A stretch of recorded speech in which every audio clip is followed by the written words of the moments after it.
Hello and welcome to Good Morning Thailand. Today we'll be talking about some of the news topics from across the country. I'm Jay, by the way. And I'm Alex, yeah. Starting with our first story today. The Prime Minister of Thailand is calling for heightened security for the royal family. Following a recent incident where student activist Tan Tawan and a member of the Taluwang group attempted to disrupt Princess Mahachakri Sinthorn's motorcade by honking and lane cutting, Prime Minister Srettha Thavisin called for increased security measures for the royal family, emphasizing the importance of their safety due to their critical duties. The incident, part of the protest on February the 4th, was followed by a public opinion poll conducted by Tantawan's group about the inconvenience of royal motorcades, leading to a violent altercation with a group of royalists at Siam BTS station. The Prime Minister urged non-violent expressions of opinion and dialogue for national unity, while the National Police Chief announced charges against the activists, highlighting a commitment to protect the royal institution. This stance is contrasted by the Move Forward Party's call for legal action against the royalists involving in the brawl. Tantawan charged with royal defamation, denied intentional disruption, claiming haste to a meeting led to the incident. Yeah, I don't know. It seems like the tensions are rising a little higher these days, especially when, like Move Forward Party. This is funny because you have the Prime Minister, of course, the Pheu Thai Party, calling for charging the activists, while the Move Forward Party is calling for legal action against the royalists involved in this incident. So it seems like political tensions are running a little high. I think if you're going to protest, though, make sure it's peaceful. All right. Well, anyways, on to our next story. So a couple of Farangs have gained the ire of some locals up in Chiang Mai for riding around on their e-unicycles.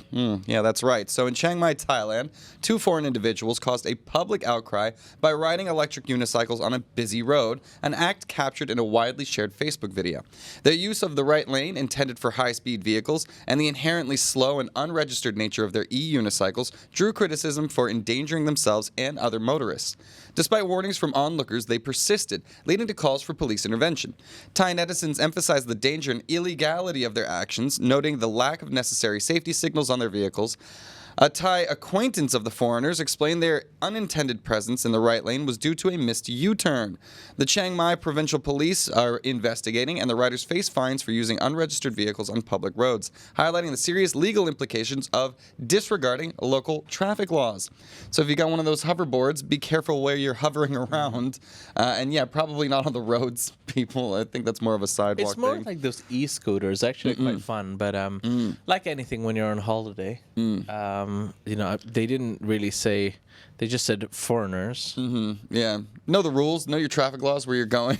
But yeah, I feel like those things aren't fast enough to keep up with traffic in the right lane. Yeah, in the middle of the road, yeah, it could definitely be dangerous, but I think there's a lot more things to worry about than e-scooters. Yeah, I just feel like I'd be really frustrated if I was in a car and I was behind these two guys going really slow, like in the right lane with their helmets and everything looking cute.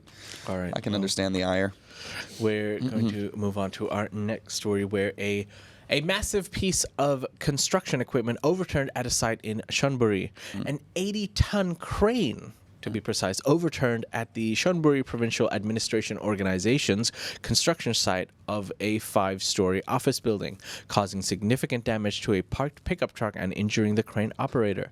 The crane, which struck a nearby fence, lost balance and fell onto the truck, whose owner's identity remains unknown. The operator sustained moderate injuries in his hip and legs and received immediate medical attention before being taken to a hospital for further treatment, highlighting the risks associated with construction work and the importance of safety measures on such sites. Yeah, this happens in Thailand a lot, actually. It seems like there's construction accidents a lot, and I guess we're lucky in this situation that there were no fatalities. But reporting these stories, it feels like Final Destination every time, man. It's like a horrifying turn of events. Anyways, all right, I guess that'll do. Okay, on to our next story. Okay, so we got blackmail, assault, and scandals abound in Bangkok's high society. Scandalous. What's this one all about? So a high-profile socialite has strongly refuted claims of blackmail while accusing a notable figure from the high society, specifically the 27-year-old son of influential politician Kun Apichai of the Palong Pracharat Party, of sexual assault. The police are intensifying their investigation into the incident, which occurred on February 8th in Nongban Prawit district, and are planning to summon the accused.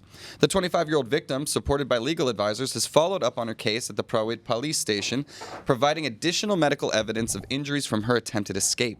The victim and the accused are described as acquaintances with the same social circle. Legal representatives emphasize that the complaint is genuine, not motivated by blackmail, and that the victim's family, possessing their own status, is not seeking financial compensation. The police are set to issue a summons to the accused, who has been in contact with authorities, ensuring there's been no external pressure on the investigation. Scandals going off. Scandalous. Some essay. These are all allegations, but it sounds like this is, party animals. Probably they're in high society. They come from wealthy families, having a little too much fun, and apparently one victimizing the other. So we'll see how this plays out in courts. But right now the victim is unnamed. Okay. But the allegation, the alleged, is named. So this will have to play out in court and see what actually happens. Yeah. All right. And our last story today is going to take us to Chonburi. Very close to Thailand, but yes. A young girl was rescued after going missing for 2 days in a cemetery. In Chonburi Province, Thailand, a cemetery caretaker rescued an 8-year-old girl who had been living in a graveyard for 2 days after allegedly fleeing from her mother's abuse. The caretaker, 55-year-old Kun Samai, discovered the girl playing alone, and after learning about her situation, sought assistance from the Tri Kunatham Rescue Foundation. The girl, believed to be a Burmese national, was found with mosquito bites and bruises, using a bag of fertilizer as a pillow and her pink comfort doll as her only possession. She reported not eating for 2 days, only drinking water from a pond, and feared returning home due to the abuse. Samai offered her shelter and care with his family until the rescue team could locate her mother and ensure her safety. The foundation is now working with authorities to find a permanent solution for the young girl. That's a terrifying and heartbreaking story. I feel like, it would take a lot to compel an 8-year-old girl to run away. If she not eat, drink from a pond, live in a cemetery. That's not just some irrational, a teenager, there's hormones raging and stuff like that. But an 8-year-old girl, that sounds like desperation. So, sad. Again, I don't think we know all the details regarding the story. But, hopefully this gets sorted. And if she is being abused, then the parents being dealt with properly. I mean, some kind of investigation needs to go down. That's not really normal. And ladies and gentlemen, that's it. Those are some of the stories from across the country today. There are, of course, more stories that you can find on the Thaiger.com